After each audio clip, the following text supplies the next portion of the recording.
Hello, Year 6, and welcome to this lesson, an English lesson on reading. I hope you enjoy it. I hope you manage to develop your reading skills and do find ways of engaging with this, maybe with others through sharing platforms that you're using at home, like Dojo. Do feedback to me, share with me any questions. That would be brilliant. I am recording this so that you can replay it, you can pause it, which you will need to do at various points to ensure that you can understand what I've been saying and follow the instructions. Please go at your own speed, whether that is swiftly or a little bit more steadily. The key thing is, first of all, enjoy and understand the text, develop your reading skills, and be completely accurate. I'm going to share the screen with you so that we can have a look at the text together.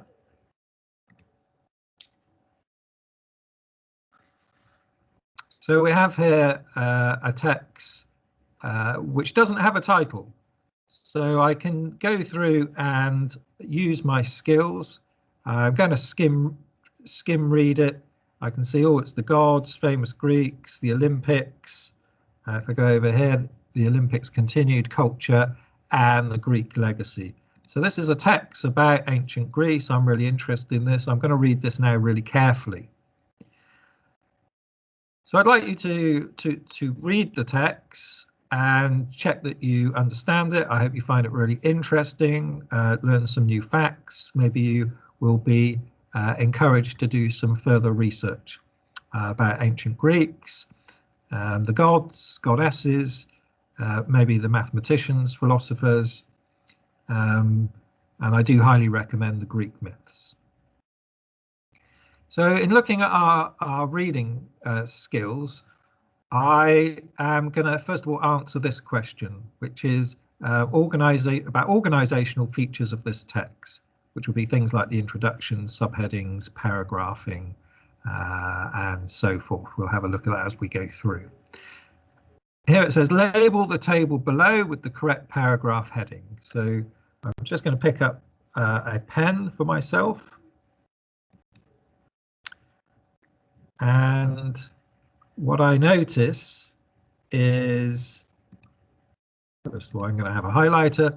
I notice that the way in which this text is laid out is a series of subheadings, and under those subheadings I can see that information is grouped as a series of paragraphs. The signpost here is that this information in this part is about the Greek gods. I'm going to have a look at this question. Use the thunderbolt to punish people. I have read this and I'm fairly confident I know where this is, but here's some tips. So first of all, the main clue I think I've got here is thunderbolt. So I'm going to go through the text. I'm going to scan for the word thunderbolt. And as I come through, I find thunderbolt there.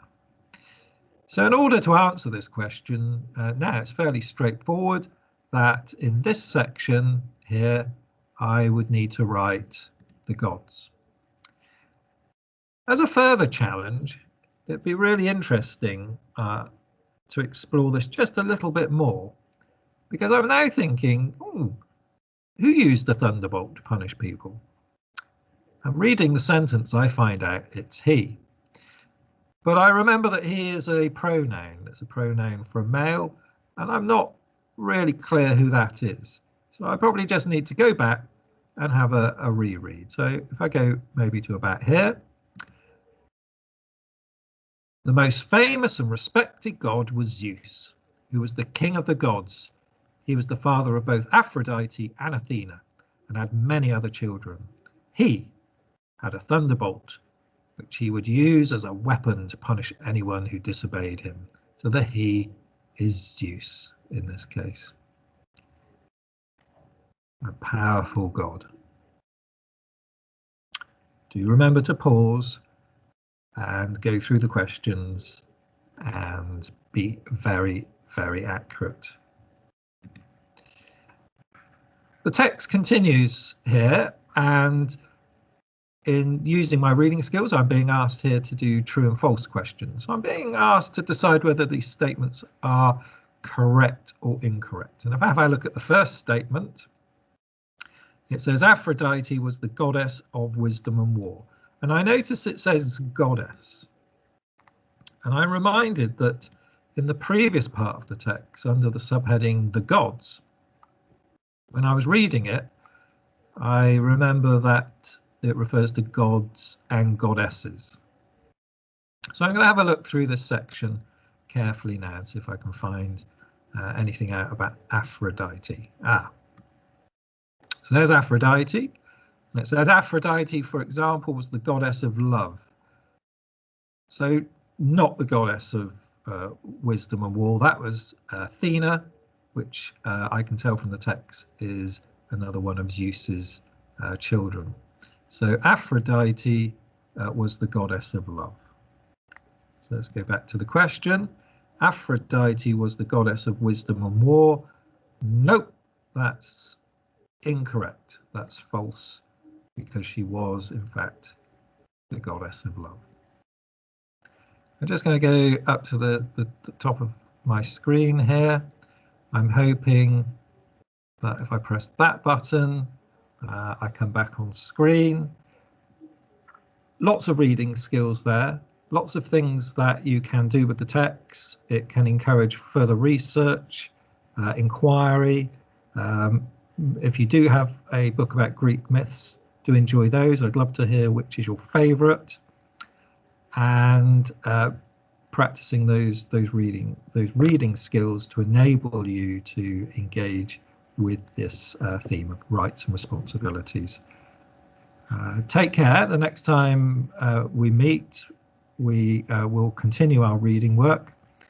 We'll also be meeting to do a lesson on some mathematics soon. Take care.